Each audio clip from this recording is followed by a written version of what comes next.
আসসালামু আলাইকুম রহমতুল্লাহ। সম্মানীয় ভাইরা, বুখারী শরীফের একটি হাদিসের অংশের মধ্যে আছে, মাতলুল গানিয়্যি জুলমুন, মালদারের টাল মটল করা একটা জুলুম। অর্থাৎ আপনাকে যদি আল্লাহ পাক ধন দৌলত দিয়েছেন, মাল দিয়েছেন, আপনি অন্যজনকে, আপনার অধীনস্থ ব্যক্তিকে আজকে না কালকে, কালকে না পরশু এভাবে ঘোরানো, এটাও একটা জুলুম। আমরা অনেক সময় শ্রমিকের দ্বারাই কাজ করাই, কামলা বলি আমরা, হাজিরা করাই আমরা। বিকালবেলা আমরা তাদের শ্রমের পূর্ণাঙ্গ হক আদায় করি না। তারা সপ্তাহের দিনের প্রতি অপেক্ষায় থাকে, পয়সা দিতে পারলাম না, অন্য দিন দিব, আরেক দিন আইসেন, পরের দিন গেলে আরেক দিন আইসেন। এটা একটা জুলুম, এটা করা যাবে না। হাদিসের মধ্যে আছে যে শ্রমিকের ঘাম শুকানোর আগেই তাদের পয়সা আদায় করে দাও। এটা আল্লাহ নবী সাল্লাল্লাহু আলাইহি সাল্লাম উল্লেখ করেছেন। আর যে সমস্ত গরিবেরা, মিসকিনেরা, এতিমেরা বা দুঃখী মানুষেরা আপনার কাছে চাওয়ার জন্য আসে, অনেক সময় 2 টাকা দিব, আবার ডেট দেয় আরেক দিন আসবেন।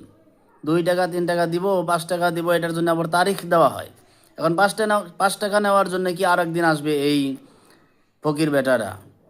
এটা একটা জুলুম। দিশে আছে মাতলুল গানিয়্যি জুলমুন, মালদারের টালমটোল করা জুলুম। আর এক সময় টালমটোল হয়, দোকানের থেকে অনেক সময় বাকি নিছি, বাকি মুআমেলাতের মধ্যে, আমাদের লেনদেনের মধ্যে আমাদের কিভাবে আমরা ধোকা দিতেছি। বাকি পয়সা থাকা সত্ত্বেও আমরা মাল দোকানের থেকে বাকি খাই। অনেক দোকানদাররা এটা আমাদের কাছে রিপোর্ট দেয় যে লাখ টাকা, 2 লাখ টাকা মানে বাকি যাওয়ার কারণে দোকানটা চালান শূন্য হয়ে গেছে। এখন দোকানে মাল আনার পর্যন্ত টাকা নাই। একজন মানুষের দোকানে মাল আছে 2 লাখ টাকার, ওনার পাড়ায় লাখ টাকা বাকি গেছে, এই বাকিটা উঠে না। আবার কাস্টমারও বাকি নিয়ে অন্য দোকানে যায়, আর সেই দোকানে আসে না। এটা একটা জুলুম। এটা মুআমেলাত, ইসলামের মধ্যে মুআমেলাত শিক্ষা দিছে। এটা এটা করা যাবে না। আপনারা প্রয়োজন সাপেক্ষে বাকি নিতে পারেন। বাকি নেওয়ার পরে তাদের বাকি হওয়া টাকাটা আপনার সমর্থন অনুযায়ী আপনার নির্ধারিত দিনে আপনাকে আদায় করে দিবেন, নতবা আপনি জালিমের কাতারের মধ্যে আপনি কিয়ামতের দিন থাকবেন।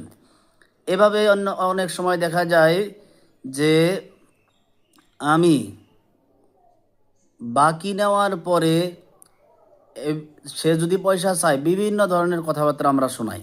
তাকে তো দেই না, বরঞ্চ অন্যান্য কথা